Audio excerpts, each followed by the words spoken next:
வணக்கம் நண்பர்களே. ஆளுநர் மாளிகை அட்டாக், அண்ணாமலைக்கு அமைச்சர் பதிலடி. சென்னை கிண்டியில் உள்ள ஆளுநர் மாளிகை முன் பெட்ரோல் குண்டு வீசப்பட்ட சம்பவம் பெரும் சர்ச்சையாக வெடித்துள்ளது. இந்த விவகாரத்தில் திமுகவை விமர்சித்த பாஜக மாநில தலைவர் அண்ணாமலை அமைச்சர் ரகுபதி பதிலடி கொடுத்திருக்கிறார். சென்னை கிண்டி சதர்டோல் சாலையில் அமைந்துள்ள ஆளுநர் மாளிகை முன்பு நேற்று மதியம் சுமார் 2:45 மணியளவில் பெட்ரோல் குண்டு வெடிப்பு நடத்தியிருக்கிறது. அதாவது ஆளுநர் மாளிகை முதலாவது நுழைவு வாயிலில் எதிரே மர்ம நபர் ஒருவர் நின்று கொண்டிருக்கிறார். அவரை விசாரிப்பதற்காக பாதுகாப்பு பணியில் இருந்த போலீசார் அவரை நோக்கி சென்றுள்ளனர். அப்போது கண்ணிமைக்கும் நேரத்தில் தன்னிடமிருந்த 2 பாட்டில்களை ஆளுநர் மாளிகையை நோக்கி வீசியிருக்கிறார். அந்த மர்ம நபர் இந்த பாட்டில்களை மாளிகையின் அருகே வைத்திருந்ததாக தடுப்பு பக்கத்தில் விழுந்து லேசாக தீப்பற்றி எரிந்தது. போலீசார் உடனே தீயை அணைத்துள்ளனர். இதனையடுத்து இந்த சம்பவத்தில் ஈடுபட்ட நபரை பிடித்து கிண்டி காவல் நிலையத்தில் ஆளுநர் மாளிகையில் பாதுகாப்பு பணியில் இருந்த போலீசார் ஒப்படைத்தனர். கைதானவரிடம் மேற்கொள்ளப்பட்ட விசாரணையில் அவர் பிரபல ரவுடி கருப்கா வினோத் என்பது தெரிய வந்தது. இதனையடுத்து அவரிடம் மேலும் தொடர்ந்து மேற்கொள்ளப்பட்ட விசாரணையில் தன்னை சிறையிலிருந்து விடுதலை செய்ய ஆளுநர் ஒப்புதல் அளிக்கவில்லை என்று, நீட் தேர்வுக்கு ஒப்புதல் அளிக்கவில்லை என்பதாலும் குண்டு வீசியதாகவும் வாக்குமூலம் கொடுத்திருக்கிறார்.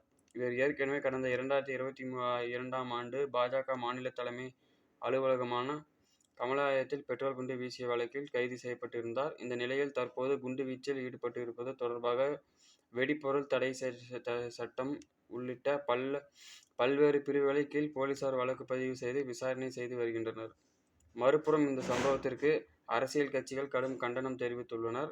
குறிப்பாக பாஜக மாநில தலைவர் அண்ணாமலை இது குறித்து கூறியிருக்கிறார்.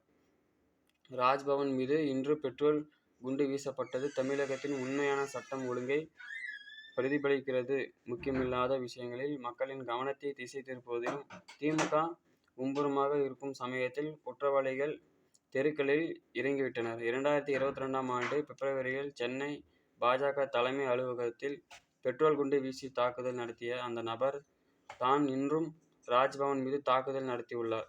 இந்த தாக்குதலுக்கு திமுக அரசுதான் நிதியுதவி செய்கிறது என்று நினைக்க தோன்றுகிறது. மு.க. ஸ்டாலின் எப்போதும் செய்வது போல் இப்போதும் அடுத்த திசை திருப்புவது தயாராகி கொண்டிருக்கிறார். அண்ணாமலை இந்த விமர்சனத்திற்கு அமைச்சர் ரகுபதி தற்போது செக் வைத்துள்ளார். அதாவது RSS பின்னணியில் இயக்கிய பாஜக இப்படியெல்லாம் சொல்லக்கூடாது. யாருக்கு நிதியுதவி கொடுப்பார்கள் என்று இந்திய மக்களுக்கு நன்றாக தெரியும். நாங்கள் இதுவரை இப்படிதான் தவறான செயல்களில் ஈடுபட்டு கிடையாது.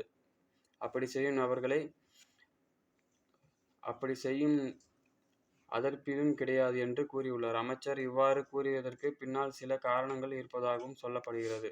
அதாவது மகாராஷ்டிரா மாநிலம் நாசி மாவட்டத்தின் மல்கவுன் பகுதியில் மசூதி அருகே கடந்த 2008ஆம் ஆண்டு செப்டம்பர் 21ஆம் தேதி இருசக்கர வாகனத்தில் வைக்கப்பட்டிருந்த குண்டு வெடித்ததில் 6 பேர் உயிரிழந்தனர். 100க்கும் மேற்பட்டோர் படுகாயமடைந்தனர்.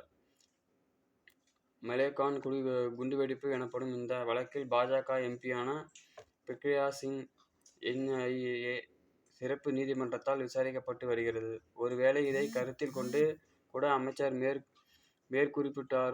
கூறியிருக்கலாம் என்று அரசியல் வட்டாரங்கள் பேசிக் கொண்டிருக்கிறார்கள். ஓகே நண்பர்களே, இந்த செய்தி தகவல் முடிவடைகிறது. இந்த செய்தி தகவல் பிடிச்சிருந்தால் லைக் பண்ணுங்கள், ஷேர் பண்ணுங்கள். மறக்காம நம்ம சேனலை சப்ஸ்கிரைப் பண்ணி பெல் ஐக்கனை கிளிக் பண்ணி வச்சுக்கோங்க. நன்றி, வணக்கம்.